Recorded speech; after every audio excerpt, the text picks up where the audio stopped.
Llevamos mucho hablando de las futuras conexiones ferroviarias entre España y Portugal y tras la cumbre bilateral de Lanzarote parece que tenemos importantes acuerdos, pero también detalles pendientes que comentar.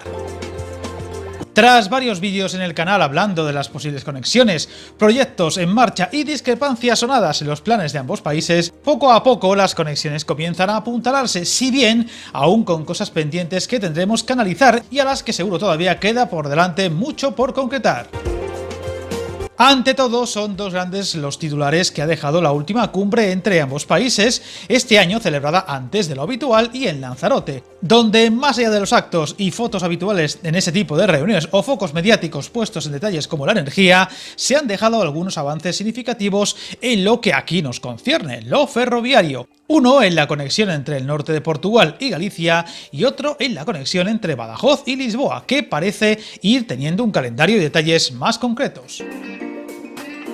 El primero es el cada vez más evidente deseo de CP, la compañía ferroviaria de Portugal, de crecer en el eje atlántico con el foco puesto en poder operar trenes entre Oporto y La Coruña, aprovechando que la línea ferroviaria que une la ciudad coruñesa con Santiago de Compostela, Pontevedra y Vigo cuenta a día de hoy con el mismo ancho que los ferrocarriles lusos, el ibérico, pero para hacerlo competitivo ambos países deben invertir en la mejora de las infraestructuras hasta las fronteras, empezando por la rehabilitación del puente internacional sobre el río Miño. Los planes del gobierno de Costa pasan por llegar a Galicia en alta velocidad en el año 2030, como ya hemos detallado en varios vídeos del canal, y la idea es que para ese año también puedan estar operando los nuevos trayectos internacionales de operadoras privadas como Irio, que recibieron el apoyo de la Comisión Europea recientemente para realizar el Lisboa-La Coruña y el Lisboa-Madrid, aunque con importantes matices que detallaremos en otro vídeo muy pronto del canal sobre los planes futuros de expansión de Irio. Aunque también recientemente se deslizaban las serias dudas de las autoridades europeas en poder terminar el tramo entre Vigo-Urzáiz y la frontera a tiempo para ese 2030.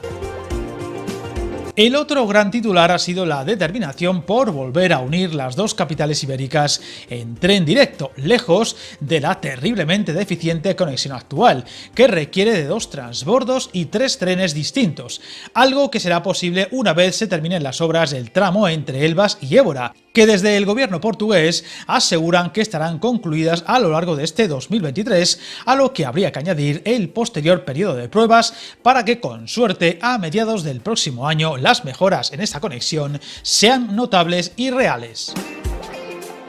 Todo hace pensar que en 2024 la línea de conexión por tren rápido entre Badajoz y Lisboa será una realidad, con unos 90 kilómetros del tramo entre Elvas y Évora pendientes de terminarse para una vez abierto ese tramo sea posible conectar estas dos ciudades en 1 hora y 50 minutos, haciendo posible el desplazarse entre esas dos ciudades más rápido en tren que en coche particular, suponiendo este tramo un hito para Portugal al ser el primero de alta velocidad que permitirá velocidades de hasta 300 km por hora, siendo además una vía para pasajeros y mercancías.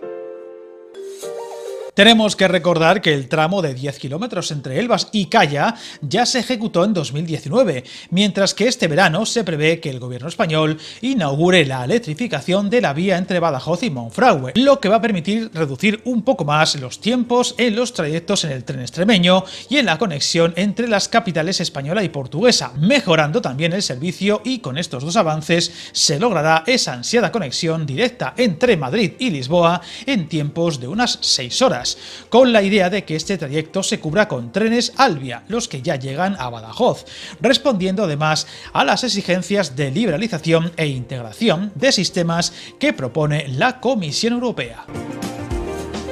Entre las medidas acordadas se encontraban dos elementos clave para que tanto Renfe como Comboios de Portugal, o CP, puedan circular por las vías de su respectivo país vecino. Por un lado, los maquinistas de CP estarán exentos de acreditar un nivel B1 de español, y por otro, el gobierno ha deslizado que Renfe ha solicitado el certificado de seguridad necesario para poder operar trenes en las vías lusas, lo que va a permitir a Renfe retomar las operaciones más allá de la frontera y volver a Portugal, un trayecto operado por las noches durante décadas con el desaparecido Tren Hotel Lusitania.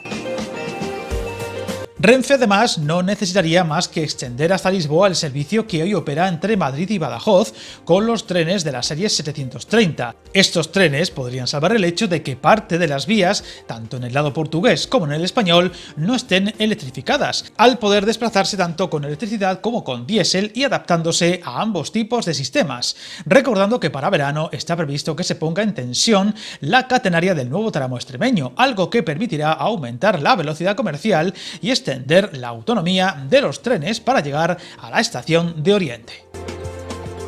Curiosamente, ahora mismo la única limitación que impide a Renfe operar en Portugal es el sistema de gestión del tráfico y que permite comunicar los trenes con la infraestructura. Mientras en España se cuenta con el sistema ERTMS, los portugueses lo hacen con otro sistema ya obsoleto, el Convel. Y para resolver esta discrepancia está en marcha un proyecto que traduzca el lenguaje del sistema al uso y lo traslade a los trenes actuales. Un procedimiento homologado por la Agencia Ferroviaria Europea, pero con fecha de finalización de 2025, pudiéndose hacer entonces el trayecto en unas 6 horas, con un puñado menos de minutos extra con la variante de Mérida acabada y que ya está en un avanzado estado de obras.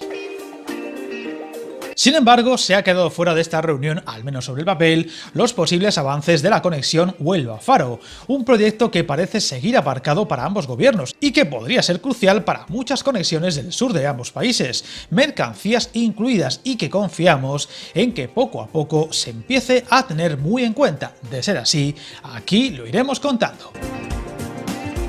En definitiva, una cumbre que añadir a la lista, pero que más allá de estos pequeños acuerdos, realmente poco se ha avanzado, con demasiadas cosas todavía en el aire y sin fechas en mente que deberían ser prioritarias para ambos gobiernos, más aún para poderse incluir en planes de financiación europea, y a la espera en estos momentos de avances en la conexión vía Salamanca, en fase de electrificación, pero con problemas que han paralizado las obras y de las que pronto hablaremos en otro vídeo del canal, sin perder el ojo a todo lo que está pendiente entre ambos países y que hoy hemos detallado. Suscríbete al canal y recuerda, hasta el camino más largo se inicia con un primer paso.